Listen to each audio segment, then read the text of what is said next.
안녕하십니까.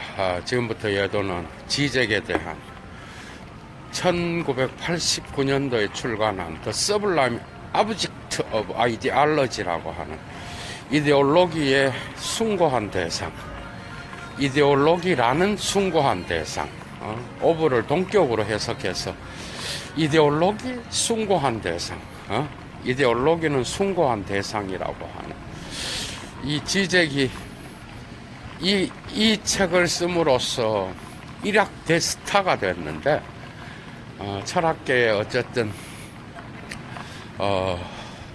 자기의 출사표를 던지고, 지적이라는 철학자가 인정을 받는 그런 계기가 되는 학자입니다.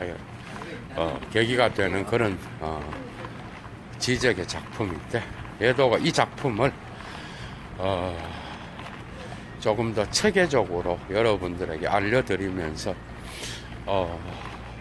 이데올로기라고 하는 이 숭고한 대상이 어떻게 마르크스를 통하여 프로이드를 통하여 락강과 접목되는지, 그리고 또 헤겔이 어떻게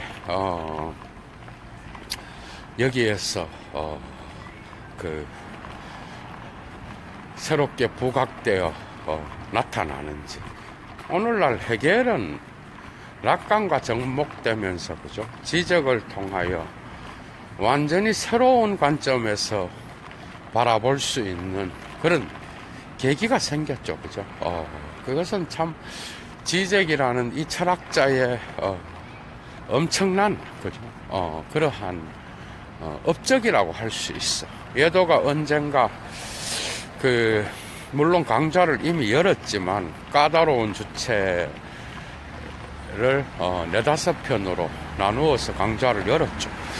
거기에서도 이야기했듯이 헤겔의 원전을 갖고 엔치클로페디에 나오는 정신의 철학이라고 하는 세 번째 주제에서 어떻게 하면 이 정신적인 것과 부정적인 것의 연관이 어떻게 지적의 철학에서 활용되고 정신현상학 서문의 중요한 것들이 독일어로 어떻게 구성되어 있는지 원전으로 읽으면서 지적의 철학을 소개하는 이런 강좌도 한번 연락을 합니다. 그런데 오늘은 지적의 이데올로기의 숭고한 대상, 숭고한 객체, 대상이죠. 대상이 낫겠어. 대상이라고 하는 이 책을 여러분들에게 철학적 관점에서 소개하면서 이미 예도의 락강의 강좌를 들은 자들은 또한 지적의 접근을 상당히 쉽게 할 수 있겠죠. 여러분, 이데올로기가 뭡니까? 이데올로기라는 게 뭐야? 어려운 개념이 아니에요. 여러분들, 이데올로기는요, 사실은 그것이 폭로되면 더 이상 이데올로기가 아닙니다. 폭로되지 않을 때 효과가 나타나는 거예요. 지적에게서도 이 이데올로기의 개념은 그렇게 사용되고 있어요. 그러니 이데올로기는 그것이 사용하는 자가 그 단어를 사용하는 자가 스스로도 그것이 이데올로기가 아니라고 생각할 수 있어요. 여기에 이제 질병이라든지 증상이라든지 이런 정신분석학하고 연결될 수 있는 코드가 있는 거예요. 그러니까 이데올로기는 사회적 질병입니다, 여러분. 증상이고. 그래서 이 증상은 사실 마르크스가 처음 이야기를 했는데 헤겔에게서도 나타나. 여러분 봐봐. 여러분, 이 세계에 사물과 정신 두 개가 있다고 합시다. 쉽게 이데올로기를 설명하려면. 그런데 우리는 락강하고도 연결되어 있어요. 이 이데올로기의 숭고한 대상인, 여러분들 자본주의 사회에서 숭고한 대상이 뭐예요? 여러분, 어떤 사람은 핸드백일 수도 있고, 어떤 사람은 자가용일 수도 있고, 어떤 사람은 좋은 아파트일 수도 있고, 그 대상이 있는 거죠. 거기에는 물질적인 어떤 물신적인 숭배적, 숭고한 대상이에요. 점잖은 채 하는, 그러한 사회의 고위층들 역시도 그 숭고한 대상에 사로잡혀 있습니다. 다. 그렇기 때문에 그 대상을, 그 이데올로기적 환상에서 가능하다면 알고도 그것이 환상이 아니라 물신이라고 인정하고 사는 겁니다. 문제는 여기에 있는 거예요, 여러분. 문제가 여기에 있다. 그래서 여러분들이 지적이 이 마르크스를 낙강을 통하여 이데올로기의 문제를 심화시키는 것은 저는 정말 철학자로서 대단한 작업이라고 봅니다. 그러니까 마르크스주의의 어떤 그 마르크스보다 더 깊이 있는 그러한 이데올로기적 환상을 오늘날 자본주의 사회에서 캐치해낼 수 있는 게 이러한 락강을 통하여 막스와 헤겔을 보고, 그죠? 그 정상을 보다 더 심도 있게 락강적 정신 분석으로 그 환상을 분석하는 이 부분은 우리가 지적의 공헌으로 인정해야 됩니다. 아직 학계에서 지적을 인정하지 않는 분위기가 많은데, 어림도 없는 이야기입니다. 앞으로 지적을 공부하지 않고는, 철학은 상당히 뒤떨어진 철학이 될 거예요. 왜? 자본주의의 환상과 이데올로기를 이것만큼 더 깊이 있게 해석할 수 있는 그러한 통로가 없습니다, 여러분. 어떤 대부분이 다 순진한데, 락강을 통하여 마르크스를 재해석하는 이 부분, 여러분, 이 분열된 주체를 헤겔 안에서 보는 이런 거는 정말 탁월한 거라고 볼 수 있어요, 여러분. 그래서 예도가 지적의 강좌를 벌써 오늘 13번째 단편 강좌를 열고 있습니다, 여러분. 그래서 여러분들도 가능하다면 이러한 자본주의 사회의 지성인으로서 지적의 그런 책들을 읽었으면 좋을 것 같아요. 학문을 하는 자로서 지적이 대중적인 그런 언어로 그러한 다양한 철학자들의 용어들을 풀어내는 거는 저는 뭐 어떻게 보면 조금 학자적인 그런 면모는 조금 어떻게 보면 학계에서는 거기에 대해서는 반대를 할 수도 있어요. 그 글쓰기에 대하여. 그런데 어쨌든 그런 설명들이 상당히 탁월합니다. 이런 사고 자체를 철학계에서 한 자가 없어요, 여러분. 지금도 하이데거나 후설이나 이런 것만 붙잡고 앉아 있을 때가 아니야, 여러분. 이런 것들을 함께 공부해야 됩니다.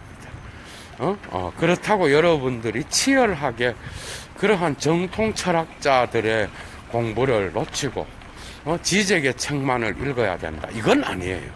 그러나 이미 지적이 나온 이상은 이 철학을 무시하고 그냥 여러분들이 더 나은 해석을 만들 수가 없어. 만든 자가 있나요, 여러분? 이 지적만큼 이 넓고 깊이가 있는 이러한 담론들을 여러분들이 자본주의 사회에서 만들 수 있나요? 거기에 한계가 있다는 거죠. 백날 얘기해봐야. 그래서 지적이 오늘날 자본주의 사회에서 통용되는 그런 이데올로기에 마르크스가 이야기했던 거를 출발점으로 해서 상품에 대한 그러한 이데올로기적 특성, 그 다음에 노동주와 노동자의 그러한 생산관계, 노동을 통한 생산관계, 그 다음에 이것이 시장에서 통용되는 자본론 1장에 나오죠. 1권에 이런 부분들, 이런 부분들이 어떻게 락강과 만나면서 정신분석학적으로 활용될 수 있는지, 정말 이런 거는 상당한 지적이 상당한 공헌을 했습니다, 여러분. 그래서 이 자본주의의 이데올로기를 많은 사람들이 이제는 그 이데올로기적 환상을 가로지를 수 있는 그러한 엄청난 그러한 철학적 사고를 만난 겁니다, 여러분. 그래서 지적을 알기 위해서는 여러분들이 알다시피 이 책에서도 역시 락강과 헤겔이 중요하고 마르크스와 프로이트가 중요한 그러한 작품이라고 볼 수 있어요. 자, 헤겔에 여러분 봐봐. 여러분 정신이 물질과 만나면 여러분 물질은 정신화됩니다. 인간을 만나면. 그게 인간이 있는 곳에는 지적이 이런 말들은 지적의 공헌이에요. 그러니까 인간이 있는 곳에 자연은 언제나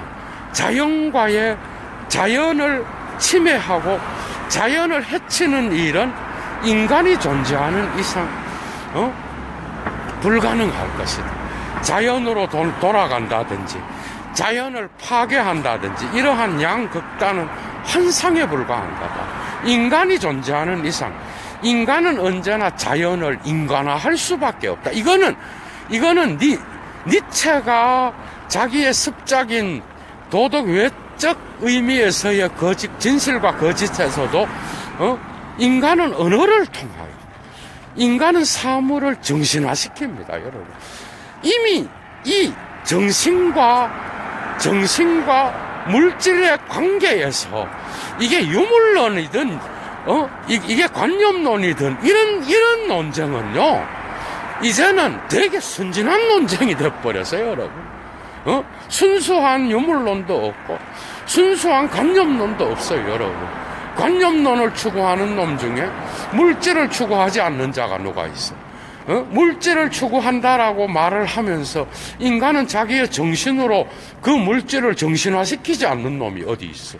여러분, 그런 접근은 상당히 순진한 거예요. 유물론이나 관념. 이거는 이제 오늘날 이런 논쟁은 이미 지나간 거예요. 이거는 철학계에서도 상당히 시대에 뒤떨어진 이야기야, 이런 이야기는.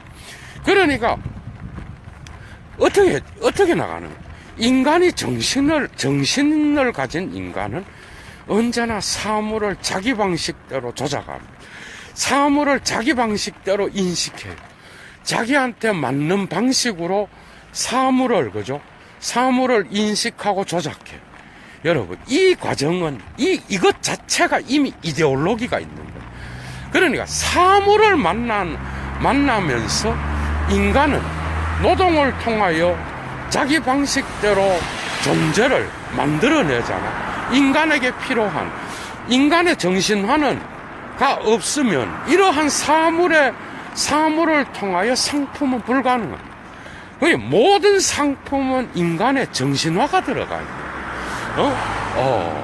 그런데 교환 가치에서 사용 가치에서 교환 가치로 넘어가는 이 자본주의 사회가 되면서 여기에 혼란이 일어나. 다시 말하면 노동에 대한 대가로서 그것이 매겨졌는데 이제 자본주의로 가게 되면 자본이 잉여 가치를 만들어낸 것 같아. 그러니까 노동자의 역할은 자연적 사라지게 됩니다. 그래서 이데올로기는 마치 자본이 있었기 때문에 니네들이 돈을 벌 수 있고 자본이 모든 것을 한 것처럼 자본에 대한 패티시즘이 생기는 거예요, 여러분. 그러니까 자본이 신이 되는 거예요. 화폐는 그냥 물질이야, 종이야. 그런데 그걸 모르는 놈은 아무도 없어. 그런데 그 화폐 자체가 그 스스로 운동을 벌여서 그 생산 관계를 결정하고 그 화폐 자체가 모든 변증법적 운동을 넘어서 자본주의 질서를 확립하는 모든 것은 돈 중심으로 움직이는 거예요. 그러니까 화폐 자체, 상품이 된 물질은 이제 더 이상 자연 사물이 아니라는 거죠. 그건 여러분들이 다 알죠? 지적도 다 알다시피, 이런 말을 밥 먹듯이 하잖아. 다 알다시피. 그런데, 자본주의의 구조에 사는 자는 이 환상을 벗어날 수가 없어요. 이 환상을 또 즐겨. 이 환상이 또한, 올바른 것이고, 이 환상이, 환상이 아니라고 생각을 해요. 이데올로기의 무서운 점은 그런 거예요. 그래서 환자한테서 증상과 비슷한 거예요. 그러니까 상품에 대한 패티시즘은 다시 말하면 노동에 대한 가치를 없애버리고, 그죠? 상품 자체가 이제 신격화되는 거예요. 여러분들 그렇지 않나요? 그래서 대부분의 인간에 대한 존엄성이고 나발이고 간에 모든 게 화폐 중심. 그래서 화폐 자체에 대한 물신이 나타나게 되고, 이 물신은 이제는 모든 사회 구조를 지배하는 신이 된 거예요. 그런데 이것이 락강의 정상적인 것, 정상을 최초로 사회학적으로 이야기한 자는 막스다. 이건 락강이 인정하는 거죠, 여러분. 그죠? 이런 부분들을 락강이 인정합니다. 그래서 정상, 여러분, 그게 왜 정상인가요? 정상은, 질병의 어떤 징후입니다, 여러분. 그러니까, 상품 가치에서 나타나는 그 물신적 특징만이 아니라, 이러한 그 사회 구조가 이러한 것들을 만들어내는, 그러니까 이데올로기를 폭로하는 게 문제가 아니라, 지적의 관심은 이 이데올로기가 만들어지는 사회적 조건을 문제 삼는 거예요. 그러니까 그 내용이 아니라 그 형식을 보면은 프로이트가 꿈의 분석을 통하여 그 꿈 내용 안에 무의식적 기제가 발동하고 있다라고 하는 이 중요한 것을 만들어내잖아. 그런데 꿈의 내용이 아니라 꿈의 형식을 이야기하는 거야. 그 꿈의 형식은 바로 뭐죠? 중층결정이 돼 있다라는 거죠. 그죠? 그 중층결정은 뭐죠? 예도가 자주 락강 강좌할 때도 이야기를 했듯이, 꿈의 분석의 무의식의 중층결정이라든지, 그 다음에, 전치를 통하여, 그 꿈의 내용을 바꾼다든지, 락강의 용어로 꿈의 기표들을 바꾸어서 말한다든지, 그런 거. 압축과 전치가 작용해서, 꿈의 형식의 무의식을, 만들어내는, 무의식의 그러한 질병적, 억압을, 표출하는 방식이, 형식이 압축과 전치라는 거야.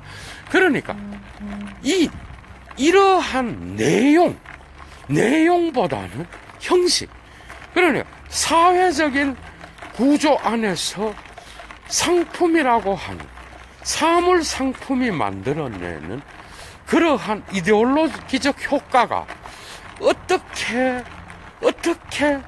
그 사회적 형식 안에서 나타나는지, 도대체 그게 왜 그런지, 이런 형식을 볼 때에 이데올로기의 정상은 정신병이고 하나의 환상이고, 또한 하나의 어떤 뭐죠?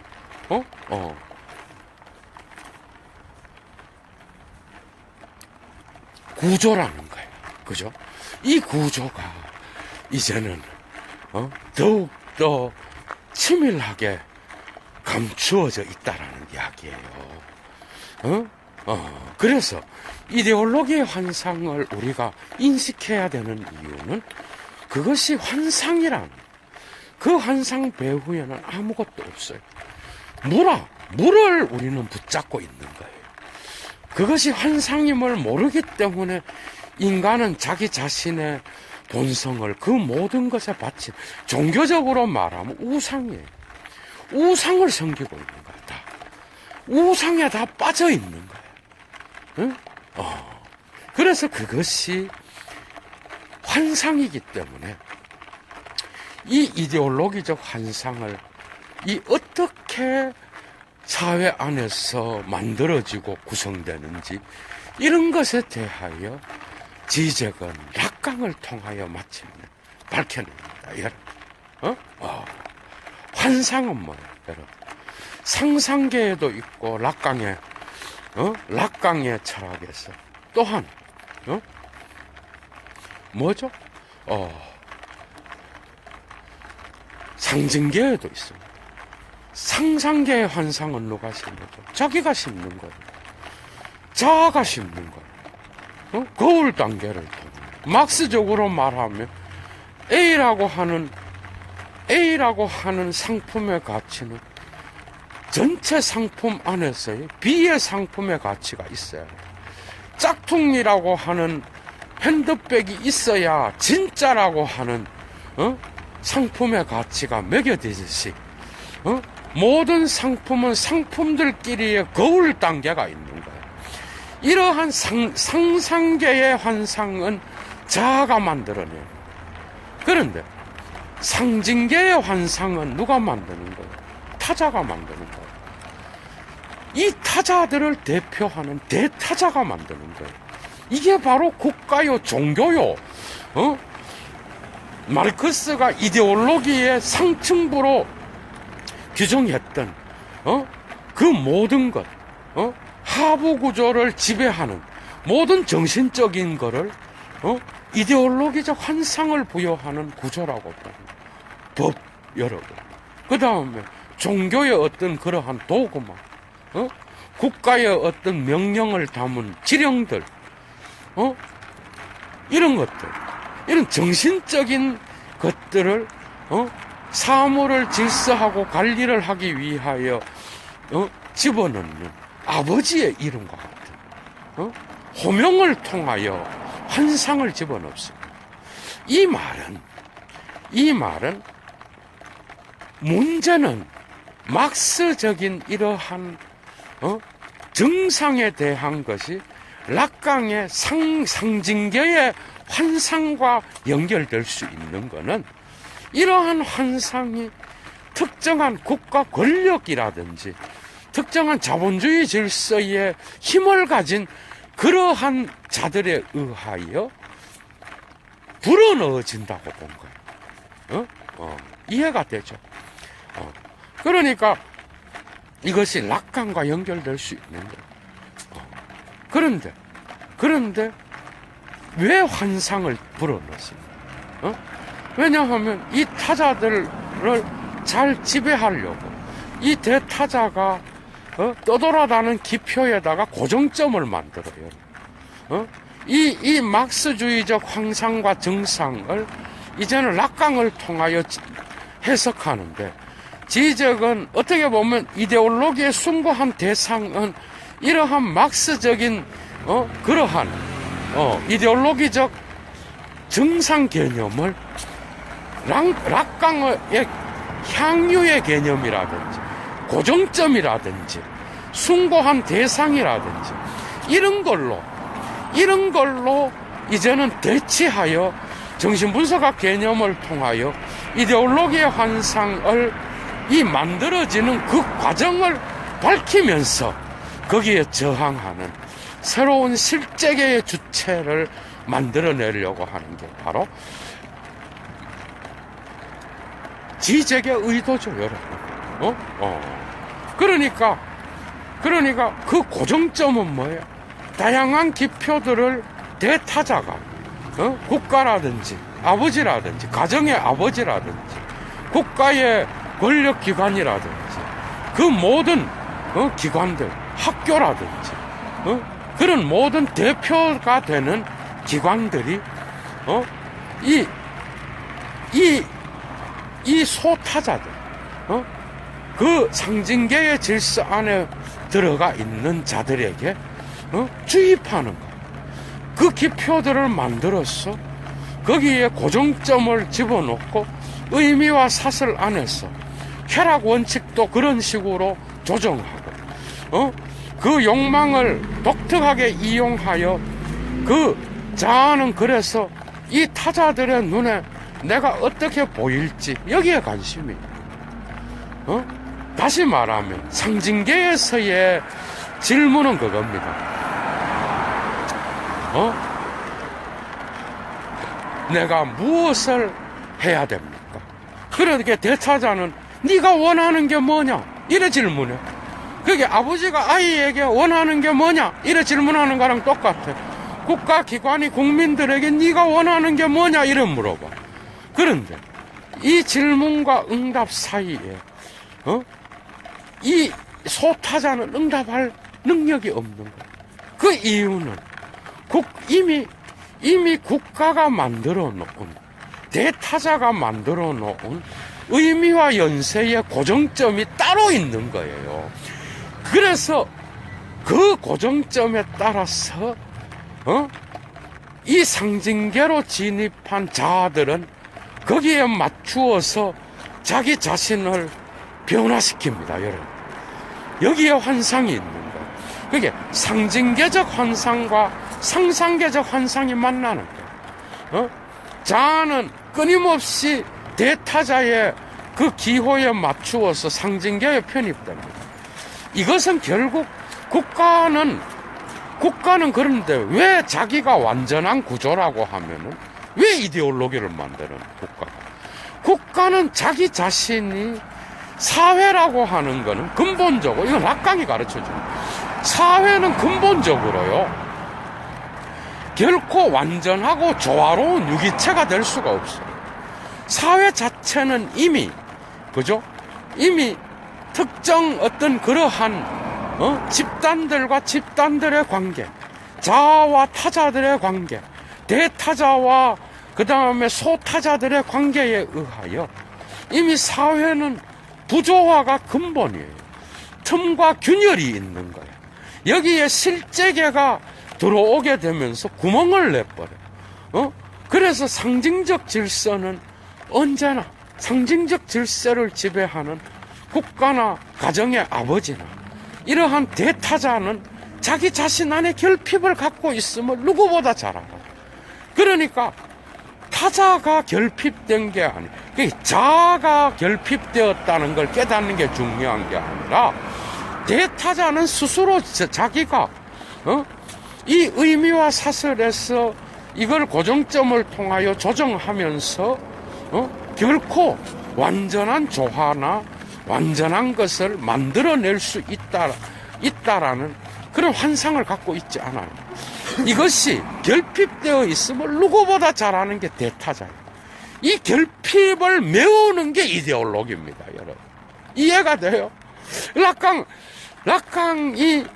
이러한 락강의 사유에 주목하는 게 바로 이 지점이에요. 대타자가 이데올로기를 만드는 이유가 자기가 완벽한데 왜 만들어요, 여러분? 자기가 완전한데 왜 만들어? 모든 종교는 신의 완전함을 갖고 타자들의 불완전함을 채우는 것처럼 보여. 모든 종교의 이데올로기는 그런 식으로 심어집니다. 국가도 내가 못하는 게 어디 있어? 나는 완벽해. 나의 모든 구조 안에 너희들은 다 들어와야 돼. 이런 방식으로, 그죠? 이데올로기의 환상을 갖게 되는 거예요.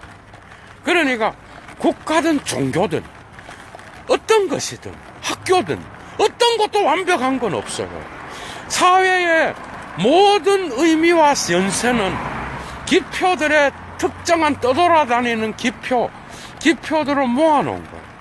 락강적으로 말하면 이 기표들은 차이에 의하여 그 의미와 사설이 완벽하게 의미화될 수 없듯이 기표들의 차이뿐만 아니라 기표들의 차이 자체를 의미화할 수 있는 연세가 없는 거예요.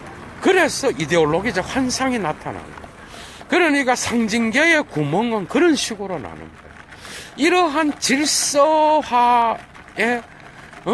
이러한 상징계의 질서화의 긍정적인 조화와 그 다음에 의미화를 만들어내는 연쇄의 작용, 여기 배후에는 언제나 부정적인 것이 들어있는 이 의미화에 걸리지 않는, 그리고 이 의미화 자체가 불완전하다는 것을 대타자는 누구보다 잘 알아요.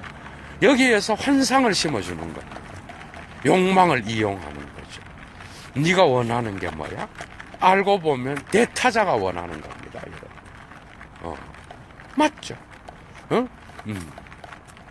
그런 식으로 그 상징계에는 환상이 심어져, 여러분. 이게 정상이 아니고 뭐야? 정신병적 정상이에요. 독착증이라고. 끊임없는 환상을 통하여 그 욕망을 포기하지 않게끔 만들어, 여러분. 욕망을 끊임없이 부추기면서 욕망을 금지해버려. 이게 바로 대타자의 전략입니다. 자기 자신이 불완전하다는 걸 알아. 자기 자체를 호명할 수 있는 언어는 없어요. 그래서 이러한 상징계 자체의 대타자가 느끼는 결핍뿐만 아니라 실제계와 일치할 수 있는 언어가 없어요.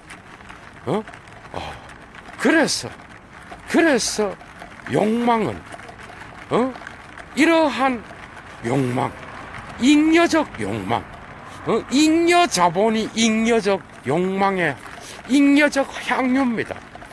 이거는 락강을 통하여 지적이 해석하는 거예요. 여러분, 주의상스가 뭐예요, 여러분? 이것은 성적인 어떤 그러한 것을 즐기고 오르가즘을 느끼는 그런 것에 제한된 개념이 아니에요. 모든 욕망의 대상은 향유의 기표로 갖고 있습니다, 여러분. 그 향유의 기표, 그 기표를 벗어나면은 죽는다라고 가르쳐요, 대타자는. 맞죠?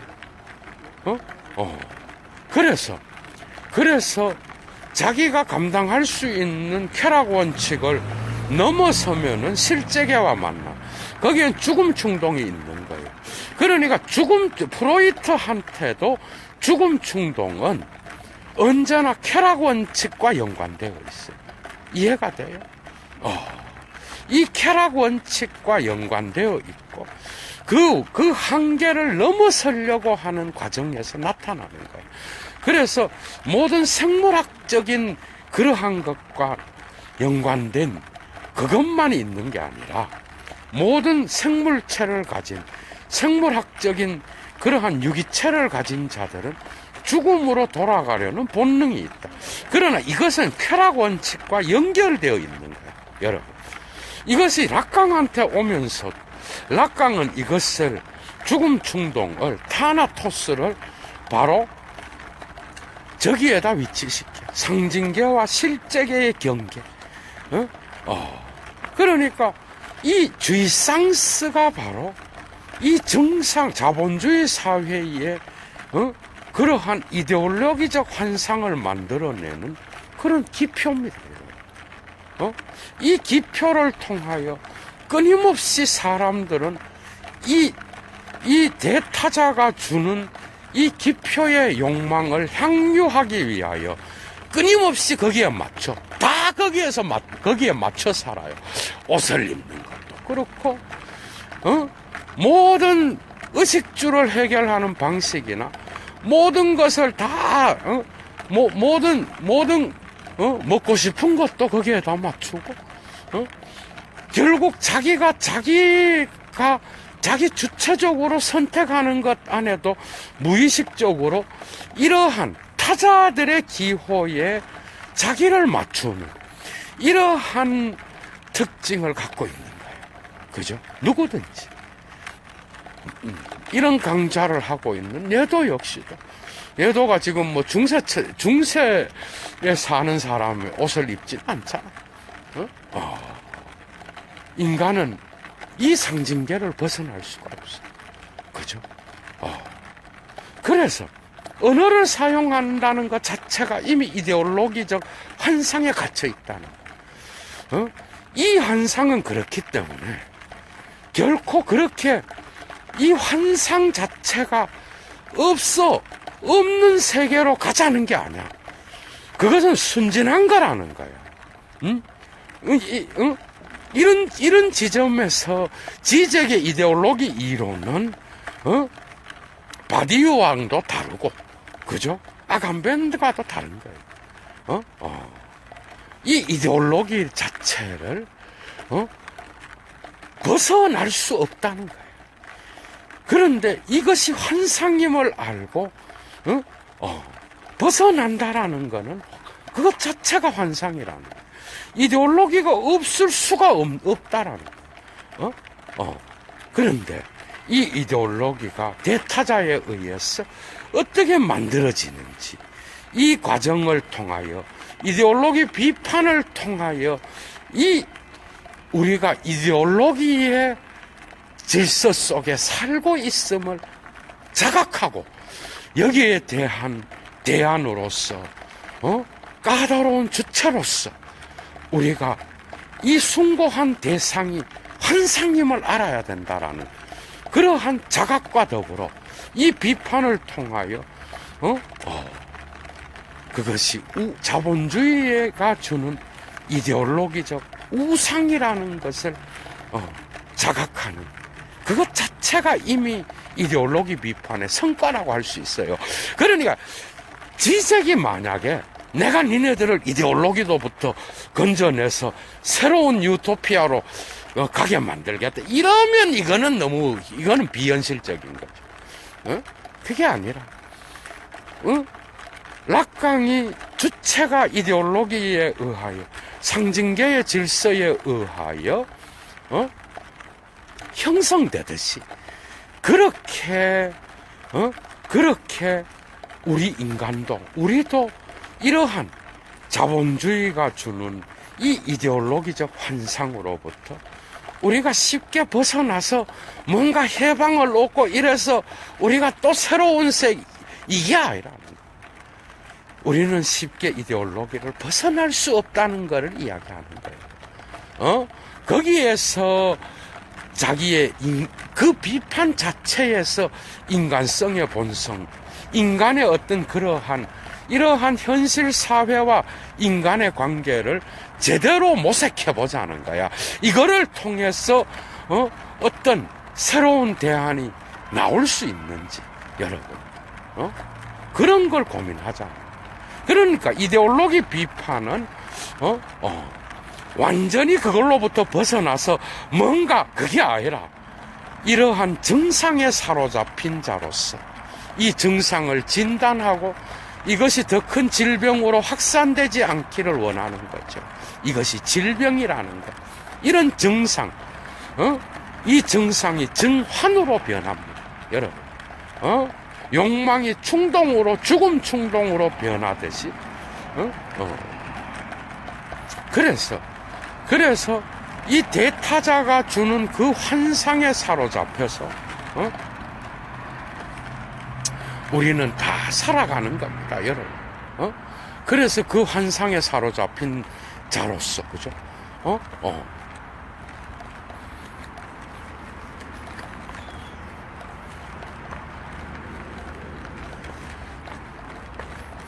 그래서 이 주체는 대타자가 주는 그 욕망의 주의상스를 벗어나기란 상당히 어렵습니다.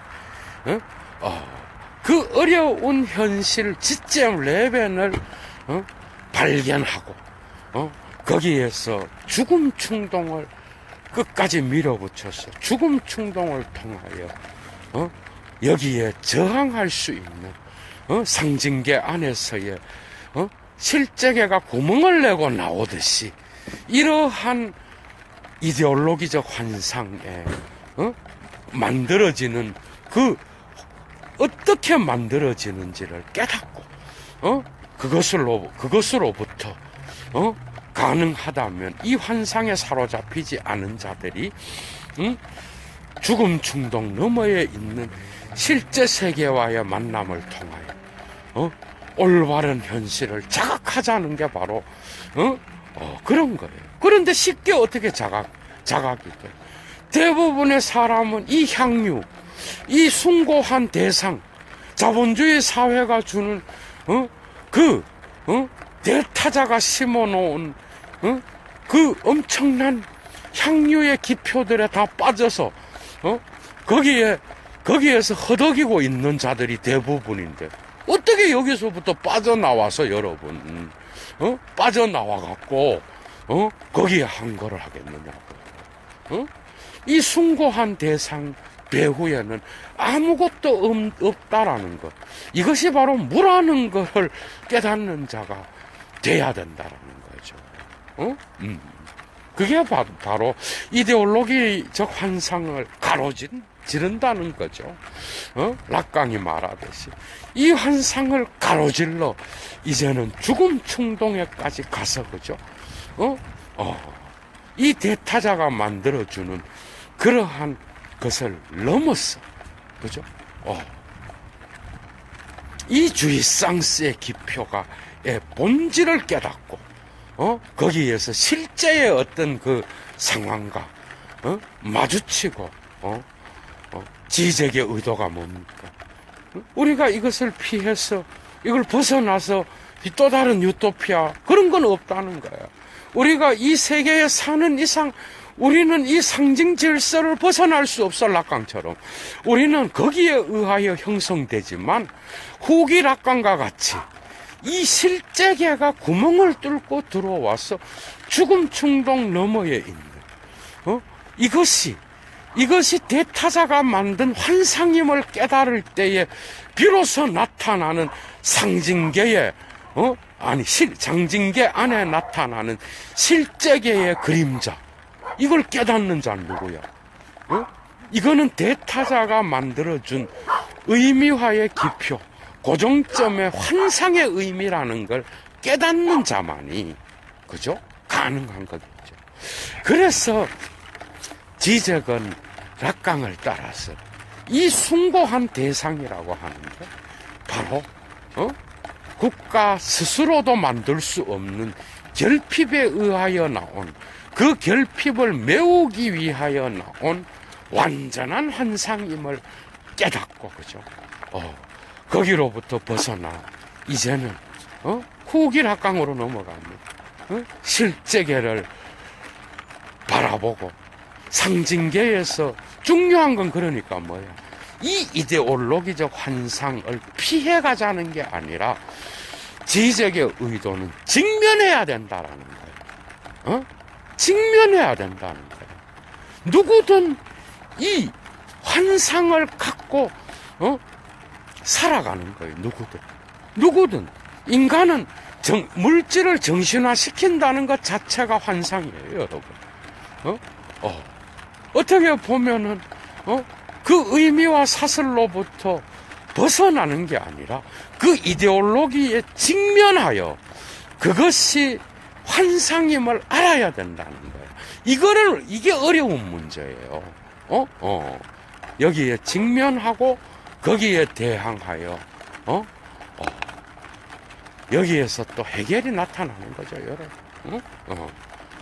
생명을 모든 생명의 운동 안에는 부정적인 게 들어있다. 그죠?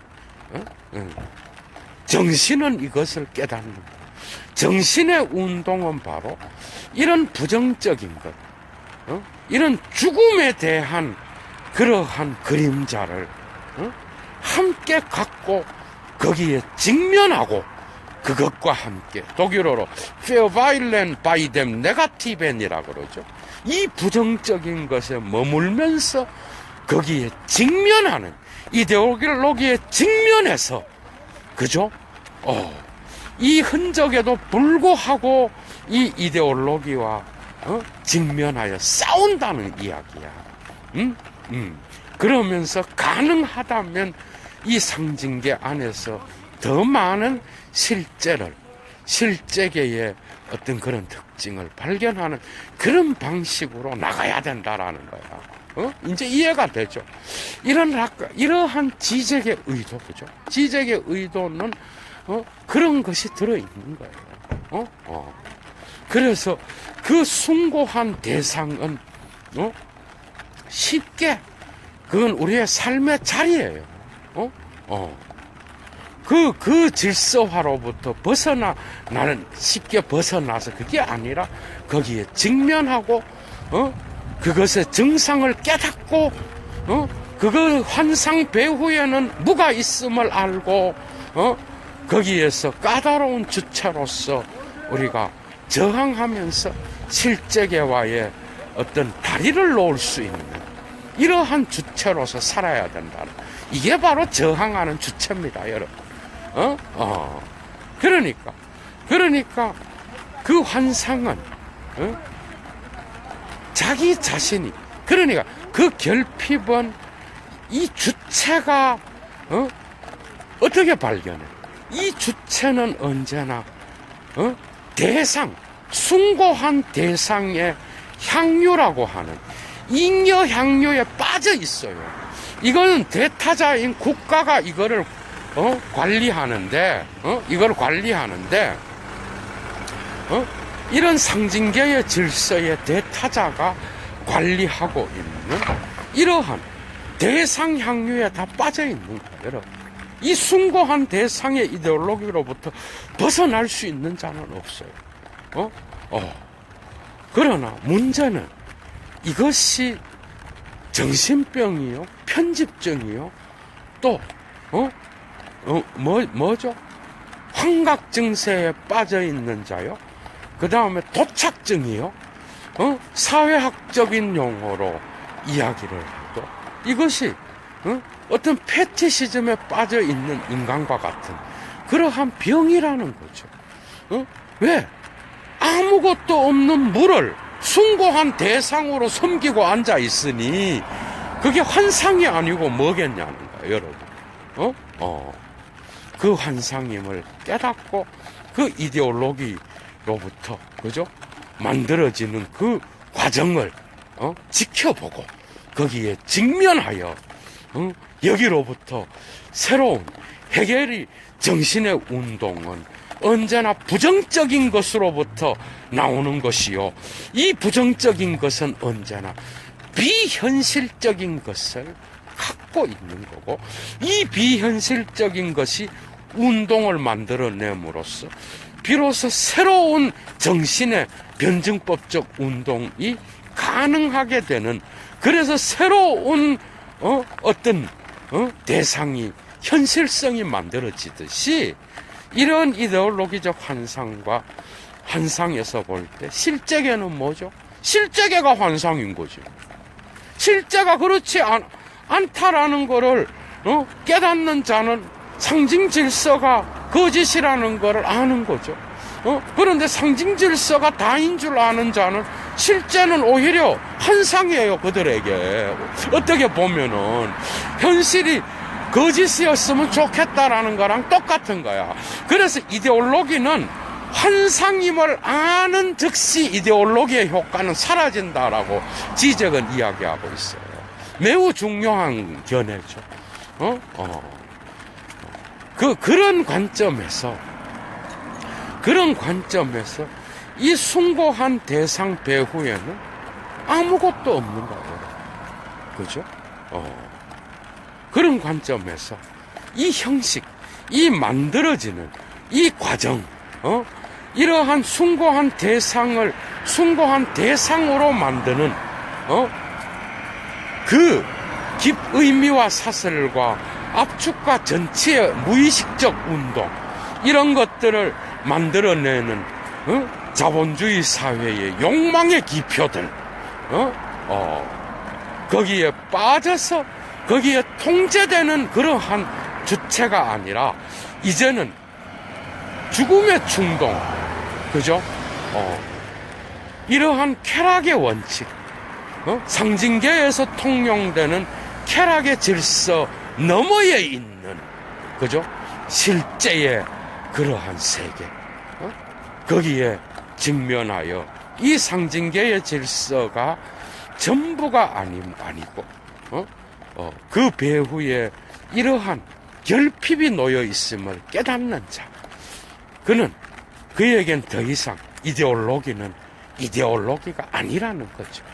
정상은 정상일 뿐이라는 이야기예요.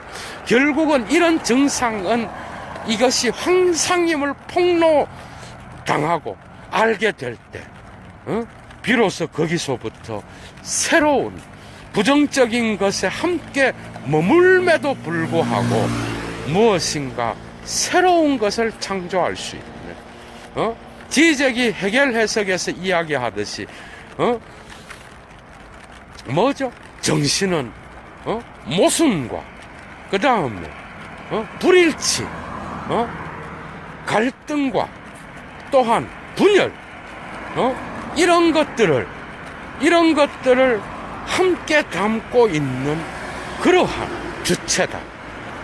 절대지는 이러한 불일치와 모순이 확실하게 정신의 운동 안에 놓여 있음을, 그런 주체의 운동 자체가 이러한 이데올로기적 환상을 갖고 있음을 인식하는 그러한 주체임을 이야기하듯이, 이런 부정적인 것 안에는, 그러나 그것에 직면하여 그것을 통하여 새로운 이 비현실을 깨닫고 이것을 현실성 안에서 새롭게